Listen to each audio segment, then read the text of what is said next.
This month's video is about uncertainty. On the surface, it's good news. Vaccines seem effective, deaths remain low, and this all bodes well for the future. But it's hard not to be disheartened when the cases are growing so rapidly, and when everything can change in an instant. I need something solid to cling on to, which at the moment this pandemic lacks.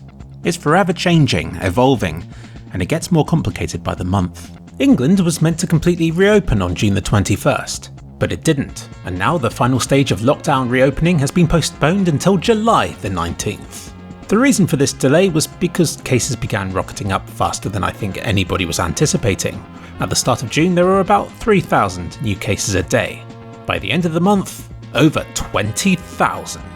This has been blamed on the Delta variant, formerly known as the Indian one, which is apparently much more easily spread, and is somehow better than previous strains were at infecting people who have only had one of their 2 vaccine doses. Bearing in mind we're still limiting indoor activities and the like, the growth in cases this month has been massive and demoralising. It sets things back yet again, and makes us wonder if this will ever end.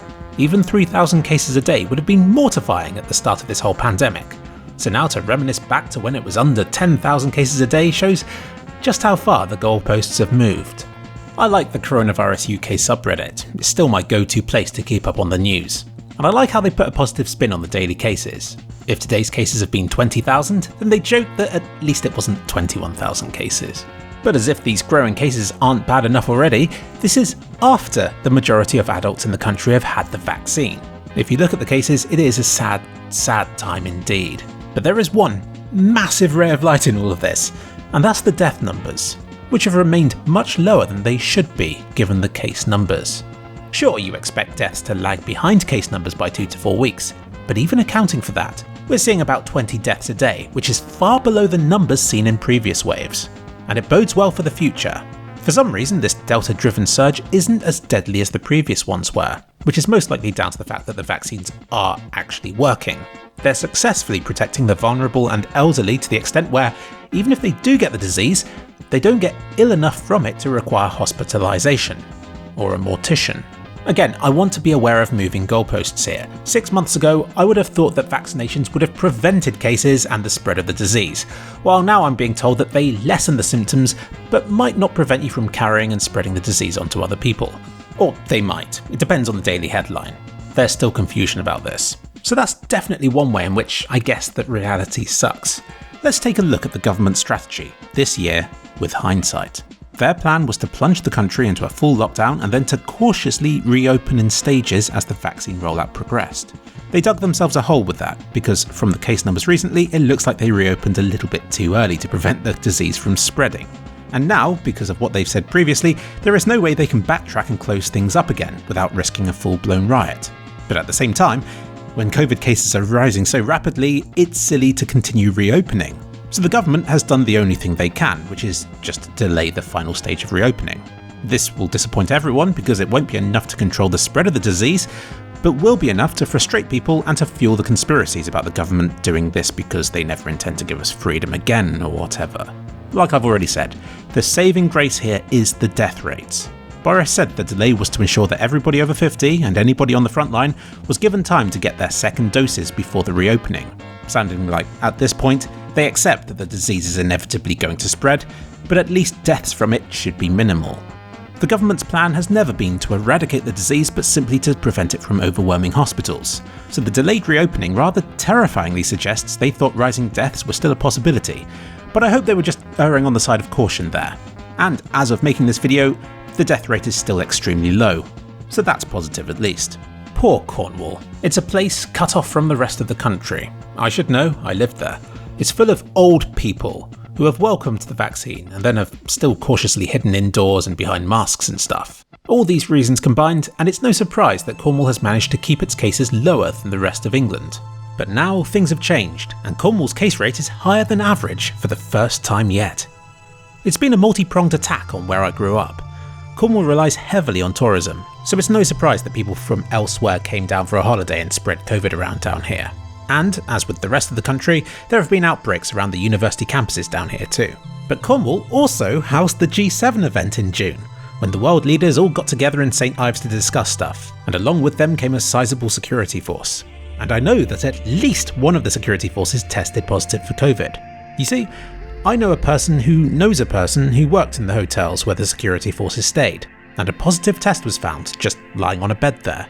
They're not sure why it was left on show like that, but this was just before they all headed back up country again, so rip whoever shared the transport with that person. And there has since been an outbreak of cases in that area. Not sure where I'm going with this story, just thought I'd share the gossip since I know the area well. Poor Chris Whitty too. He's the Chief Medical Officer for England. He does his job, is present in most of the COVID announcements, and from what I've heard, most people like him. But he's been through all sorts recently. First he was accused in public of being a liar by an anti-vaxxer, then he got COVID protesters outside his flat, and then most recently he was harassed by a few people in a park, who of course got right up in his face without a mask. He has received the support of the public throughout all this, and those involved have since apologised for being caught. In most fictional pandemics, it's food that's the scarce resource, and medical supplies, and I'll admit there was a bit of a paracetamol and vitamin tablet shortage when this all started out. But I'm happy to say that we've never had trouble getting food from shops during this pandemic. Sure, you might not have found spaghetti hoops for a few months, but there was still ravioli and fresh veg and pizzas and so on. You get the idea, you can survive. But early on we did run out of something. Embarrassingly, it was the toilet rolls. It was a bit of a dank meme at the time, and you'd occasionally see somebody leave a shop with a trolley full of toiletries.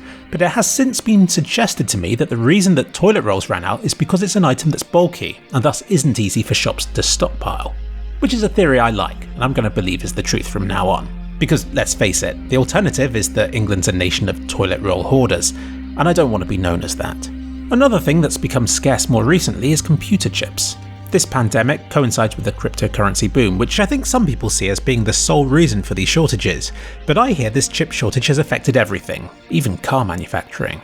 The new generation of consoles can't have helped matters either, plus more people than ever are working from home and are wanting new and improved hardware. I just thought I'd mention this because the chip shortage isn't the first thing you'd imagine happening when a pandemic breaks out. Something that's now affecting me is house prices. I want to get on the market. Since leaving school, my generation has endured 2 recessions, a pandemic, and now we're faced with the highest house prices the world has ever seen. Where I live, house prices have gone up 10% in the last year alone. Most people are being priced out of the market. People in their 20s and 30s need help getting on the property ladder these days. The government abolished stamp duty for a year, which sounds kind of them until you realise that stamp duty doesn't really apply to first-time buyers anyway. So what they've really done with that is to pit younger people against older people with a ton of wealth at their disposal already. And it's been chaos. Apparently, people from the cities are using this pandemic as an opportunity to move to the countryside, and it's making it extremely difficult for people such as myself who already live in the country to compete with that, as salaries down here tend to be much lower. I am one of the fortunate ones. I have money, but that doesn't mean I can get a house. I literally viewed a house the morning it went on market, offered them its value in cash, and was immediately informed that there had already been other, higher offers already put on the house. And then the house was taken off the market. The cynic in me says it'll soon be back on a much higher price, but it might just be that the house owners are in the same situation with the house that they're trying to move into. Like I said, it's absolute chaos right now. I could easily do a whole video just talking about houses. With everything I do, I try to look to the long term to determine what the best decisions I can make right now could be. This is rather morbid, but last year I thought it might be a good time to buy a house, as surely properties would be going on the market where the previous owners had died or whatever. I've seen hotels going on the market too, clearly killed off by all these lockdowns. I wondered if it would be a shrewd investment to buy one of these with the intention of selling it on once the pandemic ends and when the tourism industry picks up again. Because, as ridiculous as the prices are on houses you'd actually want to live in right now, the price of, say, a 20-bedroom mansion with 15 parking spaces right next to the town centre is actually really reasonable, even though I'm in no position to buy one. I mean, I look at it and I think, wow, how could you not make money from something like that? But then I realise, why is it being sold in the first place? And every time I get my hopes up, I'm shot down again by the uncertainty of it all. The housing market, the pandemic, the GPU prices. I just want something to get better for once. So that's where I am with this pandemic right now. I'm uncertain about the future. When it all started, I would have thought it would have been over by now, but it isn't. We're in the middle of the most virulent wave yet, and while I hope that the vaccines have been effective, there's still a slight chance that deaths will begin rising for whatever reason, or that a new strain will come out, or that something will happen that will set us all back to square one again. There's a lot to be happy about.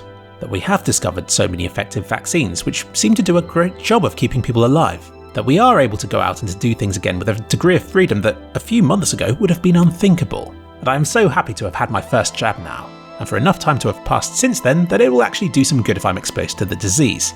But I'm looking forward to my second one, at which point I'll be able to accept whatever happens, because by then I'll have done everything I can to maximise my chances of not getting ill. But I want to end this video on a more sombre note, because when I try to get perspective on the situation, I see that the goalposts have moved. I like to think I'm cautiously optimistic about all of this. Yet put me in a room with myself from 2 years ago and my younger self would be mortified. What do you mean, global pandemic? What do you mean people aren't taking it seriously? And what do you mean when you say it might go on forever? Is this like some huge turning point for humanity? Is this event going to divide history up into a before COVID and after COVID? Is it going to become just another thing you might get from now on, like the common cold or the flu? In some ways, I'm thankful I can no longer see this disease as being the devastating, deadly thing that's been lurking somewhere close by for the best part of a year now. Instead of that, it's just become a way of life. I don't fear COVID anymore. I only feel frustration and uncertainty about it all. I put my mask on and accept the risks when I go outside these days. It's still there, which is why I'm still taking it seriously. But now I'm only concerned about the social implications of it all. I do what I can with my soap and mask and social distancing. If I get the disease, I get it. But I just hope I don't pass it on to others, and especially not in ways that could have been so easily avoided. And I struggle to remember the things I used to do from before all this started. It genuinely seems like a distant dream now. What did I used to do at the weekends? How often did I hang out with friends? And why does it feel like more effort to do those things now? Shouldn't I be excited to be able to do those things again? What's wrong with me? It's insane that I look back to this time last year with nostalgia, to think that I have fond memories from that first terrifying lockdown, and from the things I've found to fill my time with. How could this second year possibly have been worse than that?